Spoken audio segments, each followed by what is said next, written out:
Mari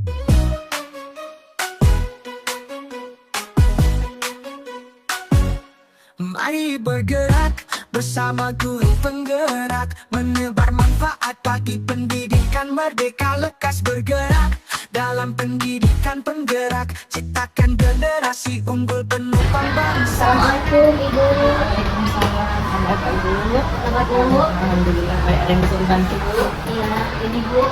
Jadi saya ada sedikit ingin bertanya-tanya sama Ibu tentang tugas saya dalam mengikuti calon guru penggerak ini Bu. Jadi Bu, saya ingin mengajukan beberapa pertanyaan sama Ibu. Wawancara tentang kasus dilema etika yang ada terjadi di sekolah ini. Boleh kasus yang sedang terjadi atau kasus yang sudah terlewatkan, Yang boleh pernah terjadi. yang pernah terjadi, Ibu ceritakan. Baiklah Bu, selama ini bagaimana Ibu dapat mengidentifikasi kasus-kasus yang merupakan dilema etika atau bujukan moral? Saya gini, kalau saya sendiri mengidentifikasi kan kayaknya agak susah sedikit. Jadi saya minta bantuan dari Dewan Guru untuk menyampaikan kasus-kasus yang ada di kelas mereka masing-masing.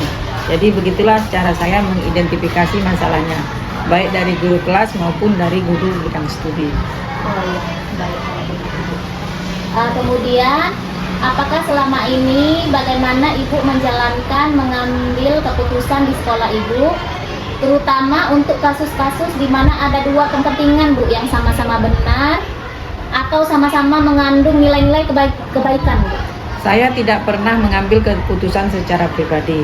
Saya tetap melibatkan semua Dewan Guru. Jadi dengan cara saya ajak mereka rapat atau musyawarah, kemudian kami kumpulkan data-data dari masalah yang tadi, mana yang kira-kira mau kami ambil keputusannya dengan suara terbanyak. Berarti mengumpulkan data-data gitu ya. Baiklah, selanjutnya langkah-langkah atau prosedur seperti apa yang biasa Ibu lakukan selama ini di dalam mengambil keputusan? Yang pertama tadi itu saya identifikasi masalah dari Dewan Guru. Kemudian saya tugaskan satu atau dua guru untuk kunjungan rumah, visit home, untuk mengetahui latar belakang anak tersebut dan kondisi keluarga anak tersebut. Nah dari situ baru kami ambil nanti keputusan apa penyebab dari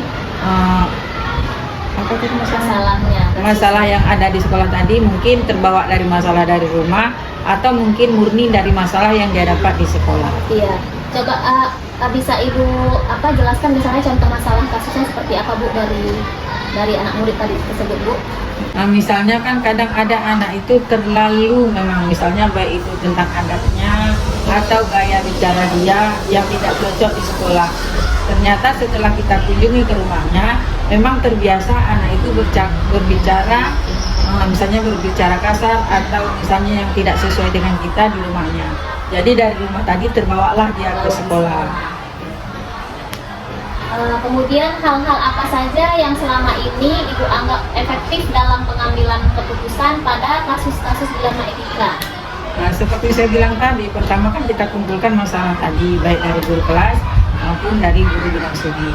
Kemudian kita lakukan kunjungan rumah tadi dengan melihat kondisi anak di rumah. Apakah memang anak tadi keluarga broken home atau memang anak tadi tidak punya orang tua lagi atau bagaimana?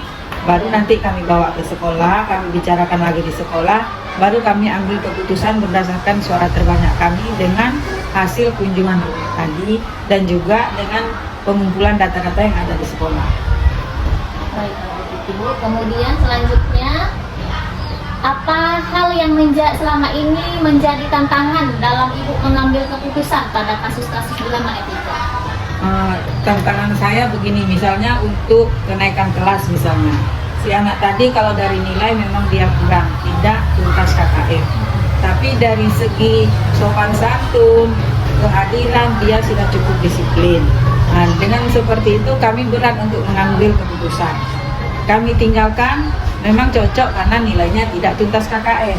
Tapi dari nilai kasih sayang, anak tadi memang anak yang sopan santun, rajin, dan jarang libur. Jadi itulah jadi dilema, dinaikkan kayak mana, nggak dinaikkan pun sayang. Berarti ada rasa antara peraturan dan kasihan seperti Iya, itu ya. terjelas peraturan, tapi kasihan kalau kita laksanakan sesuai dengan peraturan tadi. Dari tantangan Ibu ya. Iya. Kemudian Bu, apakah Ibu memiliki jadwal tertentu dalam menyelesaikan kasus dilema etika, atau Ibu langsung menyelesaikan di tempat, atau memiliki sebuah jadwal untuk menyelesaikannya? Bentuk atau prosedur seperti apa yang Ibu Kalau lakukan? jadwal tertentu tidak ada. Cuman kalau memang ada masalah tadi, masalah kasus dilema tadi, saya buat suatu jadwal dan kami sepakati bersama, sehingga kami juga dalam mau mengatasi masalah kasus dilema tadi, kami bersama-sama menghadapinya di ruangan saya. Jadi kami tempatkan di ruang kepala sekolah. Bagi yang ada kasus tadi kami panggil dulu ke ruang kepala sekolah, baru kami selesaikan. Namun kalau jadwal terstruktur tidak ada. Berarti per kejadian Iya, seperti itu. kalau ada kejadian Iya. kami tuntaskan terus. Membuat rapat kecil seperti itu ya. Kemudian adakah seseorang atau faktor apa saja yang selama ini mempermudah atau membantu Ibu dalam mengambil keputusan kasus-kasus dilema etika? Kalau untuk mempermudahnya itu tadi, saya panggil guru-guru yang berada, yang tinggalnya dekat dengan rumah si anak tadi, biar kami bisa bekerja sama dengan keluarga si anak juga, dan juga dengan guru yang memang berdomisili sama dengan anak tadi.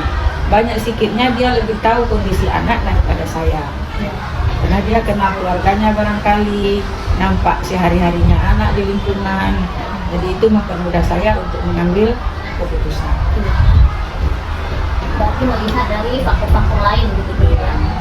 Kemudian dari semua hal yang telah Ibu sampaikan tadi, pembelajaran apa yang dapat Ibu petik dari pengalaman Ibu selama mengambil keputusan dilema etika? Pelajaran saya ambil, saya tidak mau mengambil keputusan secara sepihak, dan juga saya tidak mau mengambil keputusan tiba-tiba. Karena rasanya kalau udah kita putuskan tidak bisa kita ulang kembali. Jadi harus dimusyawarahkan betul-betul, baru kita ambil keputusan. Karena nanti takutnya merugikan si anak. Jadi kami tidak mau. Berarti bermusyawarah terlebih dahulu dengan Warga guru-guru sekolah. ya Bu ya, dengan sekolah.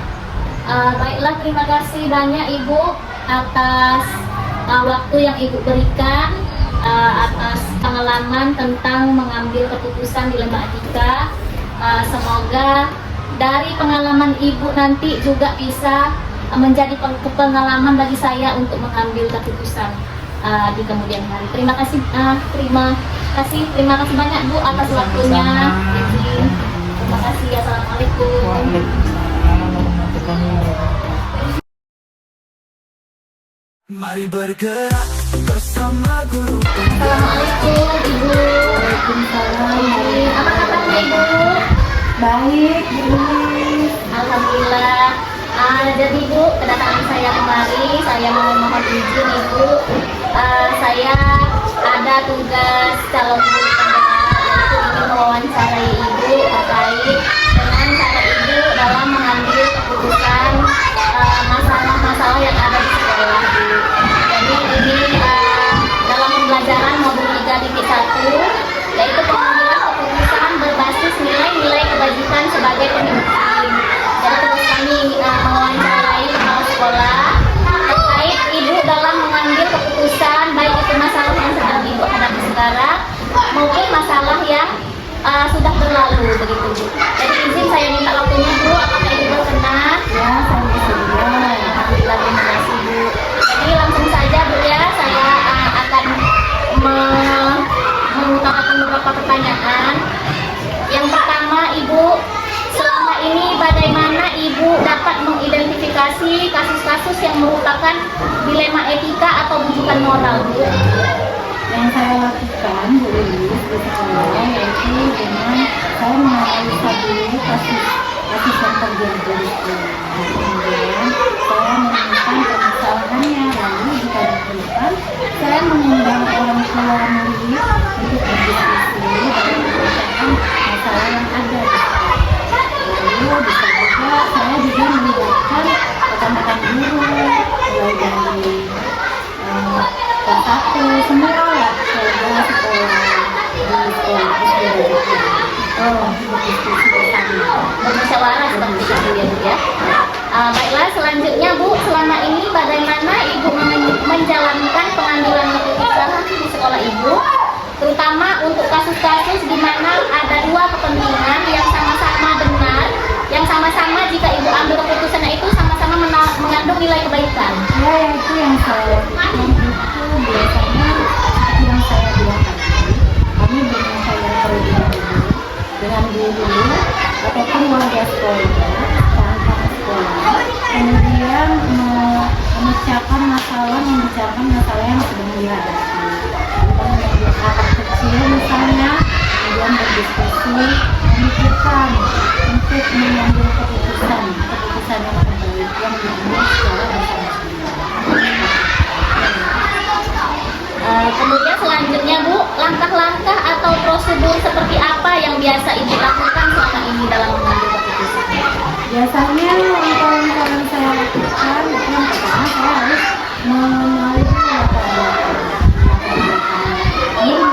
Karena kan itu bermasalah. Jadi harus saya kenali dulu bagaimana latar belakang siswa ini. Nah kemudian baru saya menyampaikan mengundang orang tuanya yang terlibat, lalu berdiskusi bersama-sama di kelas, di lingkungan studinya, semua kita libatkan di situ. Baik, kemudian selanjutnya Bu, hal-hal apa saja yang selama ini Ibu anggap efektif dalam mengambil keputusan pada kasus-kasus dilema etika? Yang pertama yang saya lakukan itu berkomunikasi dan bekerja sama dengan wali kelas. Lalu kita gali informasi dari apa masalah dari anak tersebut. Mungkin ada faktor lain yang menyebabkan masalah, misalnya faktor dari luar, seperti keluarganya, lingkungan, seperti itu. Kemudian saya juga melakukan jika masalahnya bisa diselesaikan antara siswa dengan guru atau dengan wali kelasnya saja, maka saya tidak perlu untuk mengundang wali murid, orang tuanya. Jadi selama masalah itu bisa diselesaikan di sekolah, kami akan selesaikan di sekolah tanpa mengundang orang tuanya. Berarti diselesaikan secara intern gitu Bu ya, di dalam sekolah. Kemudian Bu, selanjutnya hal-hal apa saja yang selama ini merupakan tantangan di dalam Ibu mengambil suatu keputusan dalam kasus-kasus dilema etika? Ya, kalau tantangan yang saya hadapi itu, karena saya ini melibatkan pihak orang tua. Kadang-kadang ada orang tua yang seperti masalah yang tidak bisa dihadapi di sekolah, kan kita perlu mengundang orang tua. Tantangan yang saya hadapi itu terhadap orang tua yang sibuk, apalagi kan di sini ini kebanyakan pencarian itu di sawah. Jadi kan kalau kita perlu waktu mereka sebentar itu mereka tidak ada waktu gitu. Kendala waktu ya Bu? Kendala waktu mereka kan harus bekerja, harus berladang. Jadi saat kita membutuhkan orang tua murid untuk hadir itu yang sulit. Membutuhkan waktu khusus gitu ya.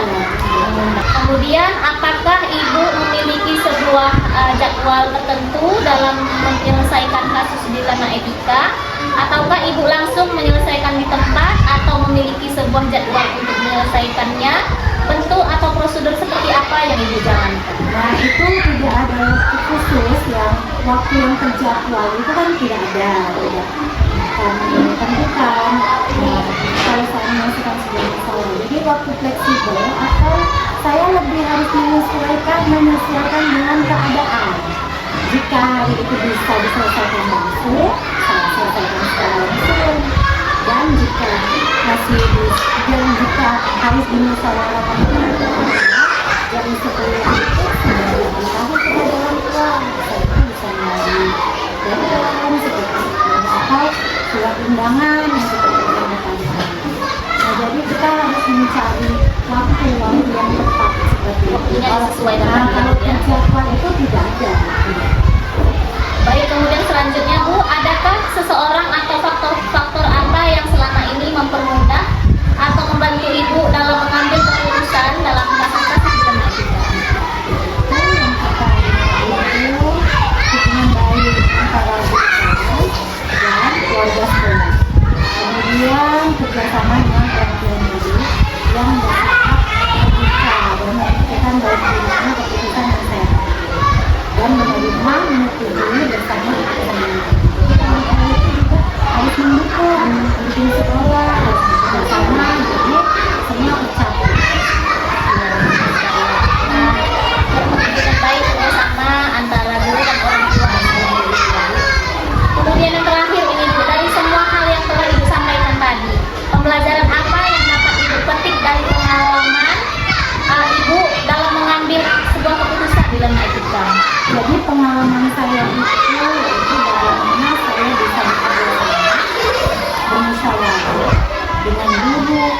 sekolah, masyarakat yang ada di sekitar sekolah ini, dan dapat mengambil keputusan dengan tepat, memikirkan baiknya, buruknya, ya kan, manfaatnya, keputusan yang saya ambil sekarang, walaupun di kemudian hari. Jadi harus dipikirkan untuk kedepannya ya Bu, baik buruknya. Jadi alhamdulillah Bu, terima kasih wawancara hari ini sudah selesai Bu. Terima kasih banyak atas jawaban-jawaban yang Ibu berikan yang sangat luar biasa. Semoga hal itu nanti bisa menjadi pengalaman juga untuk saya dan mengambil suatu keputusan jika terjadi masalah di sekolah saya. Kemudian Bu, mohon maaf jika dalam pertanyaan saya jika ada pertanyaan-pertanyaan yang Ibu kurang berkenan, saya mohon maaf.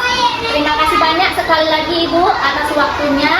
Saya mohon izin, terima kasih banyak Bu. Terima kasih sama-sama Bu Lilis. Menebar manfaat bagi pendidikan merdeka. Lekas bergerak dalam pendidikan penggerak. Ciptakan generasi unggul penopang bangsa. Mari bergerak, lekas bergerak, dan selalu menggerakkan.